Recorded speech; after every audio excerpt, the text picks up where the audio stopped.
Finalmente llegó nuestra invitada, Nora Strejilevich. ¿Qué tal, Nora? Bien, gracias. Corriendo, en la Sí, Buenos Aires, en la ciudad de la furia. La verdad Bueno, bienvenida. Gracias. Muchas gracias por venir, por tu tiempo. Gracias. Bueno, y lo que nos convoca hoy estabas vos introduciendo un poco el Sí, tema, ¿no? el 24 de marzo, el aniversario también, un nuevo aniversario del asesinato de Rodolfo Walsh. La pregunta sería para los dos: ¿qué huellas dejó la dictadura que se perciban en este momento, ¿no? Ya pasaron 49 años. Lo que ahora vemos es esa cara económica que vuelve. O sea, esto tiene ecos de la dictadura en muchos aspectos, por las declaraciones de la vicepresidenta, por el negacionismo explícito, etcétera, pero sobre todo por el programa económico. Yo presté atención a ese libro, que lo publicaron en Página 12. Exactamente. No lo leí, pero me pareció muy interesante, porque los juicios que se llevan a cabo desde la época de Kirchner tienen el objetivo de que sea un juicio cívico, religioso, militar, y que incluya a todo ese aspecto, pero por supuesto que no se pudo, bueno, con la lentitud que tiene todo el procedimiento y demás, no se pudo poner énfasis suficiente en esto que ahora pasa a primer plano, creo yo. Sí, sí. Y bueno, no tengo conocimiento tan en detalle de el aspecto económico, pero es más que evidente. Los jubilados, ¿por qué son la primera línea ahora? Porque los quieren matar de hambre, matar por falta de medicamentos, o sea, son víctimas económicas de primer orden, pero de primer orden considerando todo lo que significa este plan económico, que ya sabemos que lo dijeron muchos, además, no estamos inventando la rueda, de que se necesitó una dictadura sangrienta para poder imponer en este país ese tipo de cambio brutal de una economía que era totalmente distinta o bastante distinta a lo que fue después. Yo también quería poner énfasis en el día de ayer, porque... En la marcha... Sí, porque tenemos por un lado un cambio vertiginoso a partir del mileísmo, ¿no? Con todo este avance de estas políticas que nos remiten a la dictadura, y parecía que teníamos un poco de amebismo de amebas, de lentitudes con respecto a la reacción. Y de repente ayer, tenemos que decirlo, nos vino el alma al cuerpo, porque de repente es una cita de la ciudadanía en su conjunto, que hace que nos demos cuenta que no se olvidó la ciudadanía de esas premisas, memoria, verdad y justicia, que de repente parecía que, como un juego de naipes, se habían caído todas así una detrás de otra sin que quedara nada en pie. Y cuando ves en esta marcha a todas las generaciones, a la masividad, que finalmente frente a lo que yo llamo fascismo se puedan unir, algo también que faltaba hace muchos años, y que haya una reacción, aunque sea por una marcha que es un día, después veremos, no podemos ser optimistas solo por eso, pero hay algo que muestra entonces dos Argentinas un poco, esta que acabamos de mencionar y la otra que sigue bregando por lo menos por un plan económico humano y por derechos humanos básicos, porque ya no se pide ninguna revolución, ya no se aspira a ninguna revolución. Y yo me había traído, como estamos hablando de Walsh y de escritores vinculados a este tema, también en Página 12 leí otra cosa, porque vino muy rica el periódico después de la marcha y en estos días, que otro escritor que nosotros conocemos muy bien, Haroldo Conti, que había sido premiado por su libro Mascaró. Sí, había sido premiado por 2, pero le dieron el Casa de las Américas por Mascaró porque no podían darle 2. Entonces resulta que le escribe una carta a un cubano amigo, que no era nada más ni nada menos que Fernández Retamar, y dice, y es en el 76, y le dice que las cosas andan mal y que un amigo militar le había confiado que, entre comillas, se espera un golpe para marzo. Pero no solo dijo eso, lo que me llamó la atención es que de forma, dice el diario, maléfica y trágica, el escrito dice que los servicios de inteligencia le habían dicho que calculaban una cuota de 30.000 muertos. O sea que ya tenían visualizado lo que iban a hacer y ahora lo cuestionan, empezando por la cifra y siguiendo por la intencionalidad. O sea, hay documentación. Esta es apenas una carta de un escritor que se ratifica de muchas maneras la existencia del plan de exterminio. Y bueno, y volvemos a la negación y volvemos a tener que demostrarlo. Cansa un poco, pero justamente porque cansa un poco, el hecho de ayer, por ejemplo, en la marcha, vi una nenita chiquitita, una amiga le sacó una foto que decía bisnieta.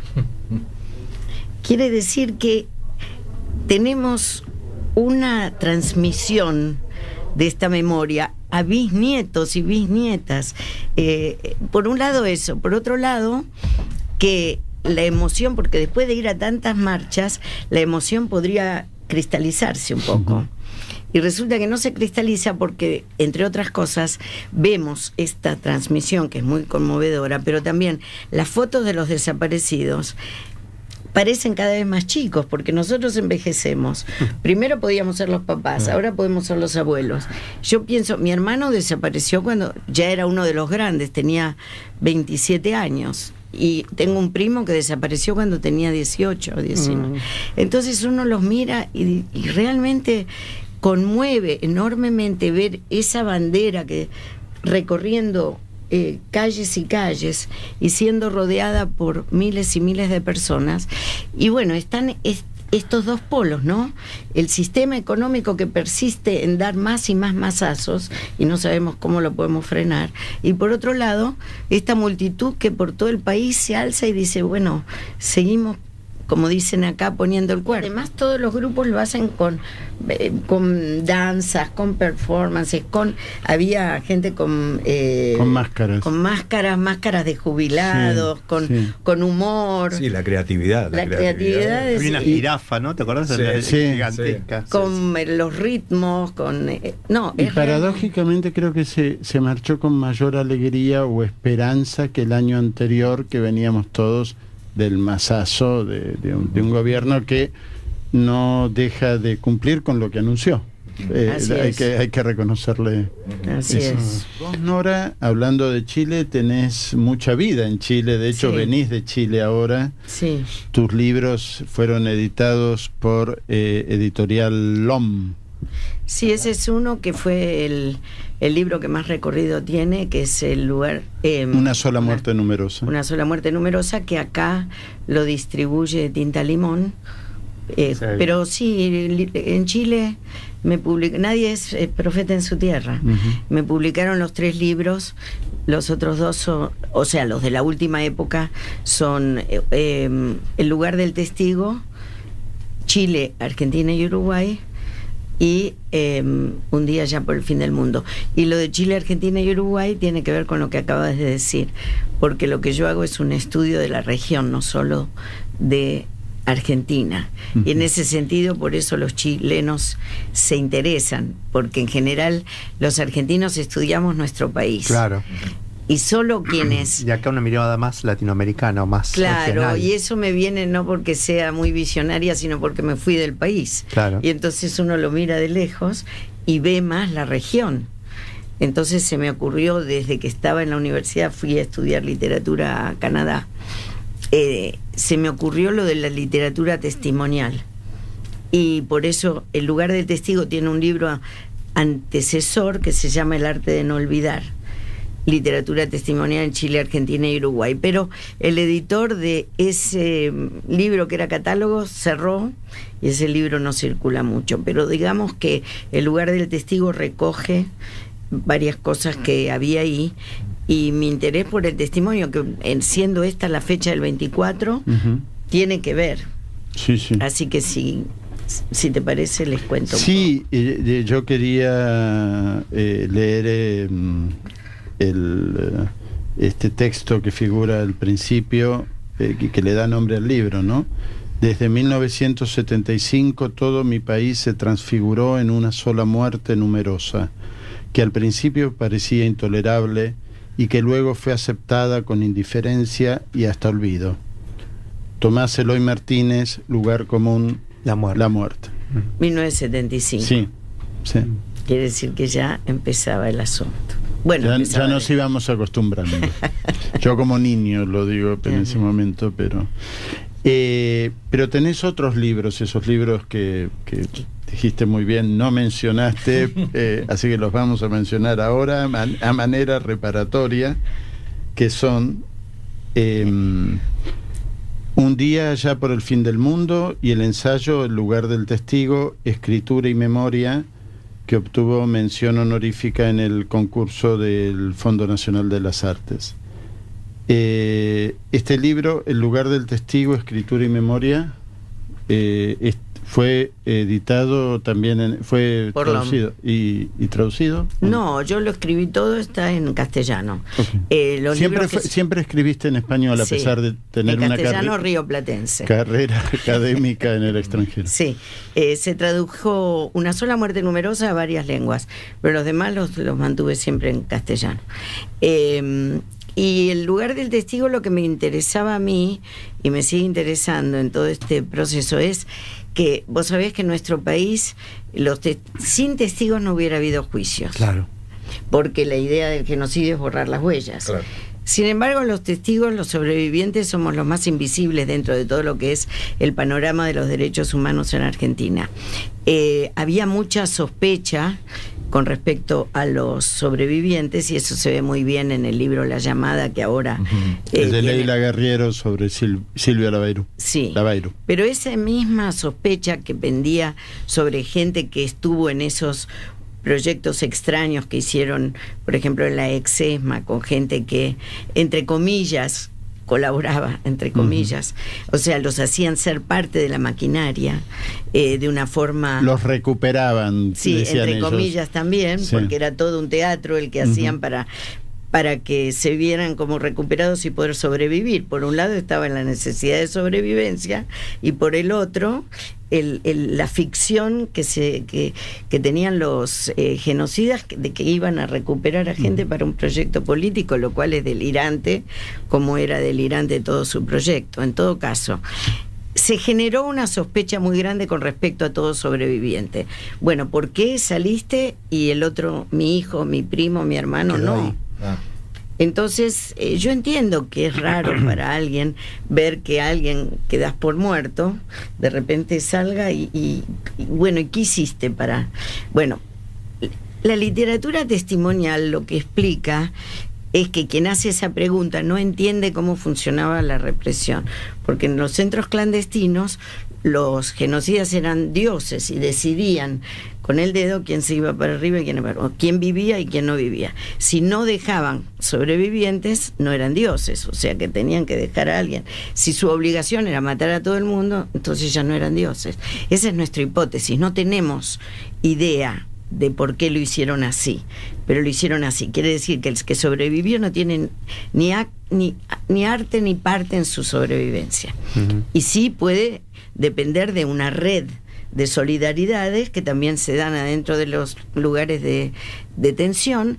Y lo que yo digo es que todo ese mundo que se vivía en los centros clandestinos tiene mucho que ver con lo que se vivía fuera de una forma más light, porque era una caja de resonancia el país, los miedos, los temores, la cosa siniestra del lenguaje que va cambiando, el léxico del terror, todo eso se desparramaba por la sociedad y era más concentrado y más extremo en los centros clandestinos. Entonces, si uno leyera esa literatura, entendería mucho mejor el funcionamiento de la sociedad en dictadura y en postdictadura. Pero la gente no los lee porque los cree muy terribles. Sí.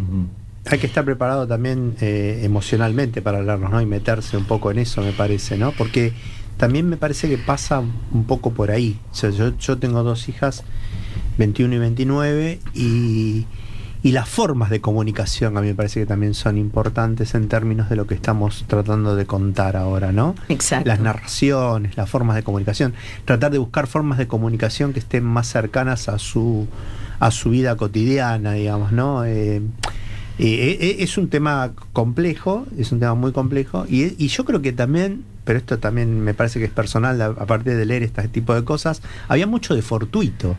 Claro. Entonces, no era una cosa tan organizada ni tan... El otro día contaba la hija de Petinato, dio un testimonio de la madre, que fue compañera de Paloma Alonso, de la hija de Carlos Alonso, que desapareció. Sí. Y contaba que Paloma Alonso no era militante, era una persona que estaba en varias agendas y en varios lugares, y cayó, y ella sí era militante, y una se salvó y la otra desapareció. Entonces había también como una cuestión de esto que decís vos, que es muy, muy linda imagen, ¿no? Esto de ellos como dioses, sí, que decidían y, claro, que establecían quién sí y quién no. Y tampoco por una cuestión lógica, totalmente fortuito, sí, totalmente, era una cuestión de suerte. Pero justamente el papá Alonso hizo un cuadro de ella que que lo colgó en las galerías Pacífico. Sí, claro. Ese poder del arte es un cuadro muy terrible, sí, sí, y sin embargo lo instaló ahí como un testimonio, sí, como un testimonio, pero un testimonio artístico, que no lo podés suavizar, pero también interpela a la gente, porque no le podés dar dulce de leche para transmitir algo que no, es muy duro. Lógico. Pero la palabra arte es la que juega un rol para mí, porque hay toda una literatura que no se conoce mucho, que buscó en qué manera contar esto para poder, cómo se cuenta el horror, cómo contarlo. Claro. Bueno, cada libro es una respuesta a esta pregunta de cómo contarlo, pero no es que alguien se pone a contar, bueno, a mí me pasó esto y me torturaron y me pusieron no es lineal, sí. Son respuestas. Mi respuesta fue hacer una especie de relato, el de Una sola muerte numerosa, de muchas voces, donde se mueve el texto de acuerdo al movimiento de la memoria, digamos. No tiene un orden cronológico, son muchas voces, parece un coro. O sea, hay distintos efectos artísticos. Y yo creo que en la Argentina no se incorporó la literatura testimonial como algo que vale la pena rescatar como literatura y como forma artística de transmisión, y eso es lo que yo quise hacer en este libro, rescatarlo en todo el sur del cono sur, para que lo tomen en las universidades, en los colegios, para que elijan algunos de estos libros y los pongan a disposición. Es como el cine de la época. Claro. ¿Cómo vamos cambiando las imágenes, no? Porque vuelvo otra vez a tu imagen de ellos como dioses, y cómo nosotros los figuramos, los que no estuvimos tan metidos en el tema, los figuramos como los asesinos y está muy bien el análisis que hacer, recomiendo fuertemente. ¿Y tus libros, Nora? Sí, también se consiguen, los distribuye. De nuevo repetí, ¿cómo se llama la distribuidora en Argentina? Tinta Limón. Tinta Limón. Este libro, Una sola muerte numerosa, después está El lugar del testigo y Un día ya por el fin del mundo, que son viajes del exilio. Los tres los distribuye Tinta Limón y se consiguen. Sí, sabemos que se consiguen. Afortunadamente sabemos que se consiguen.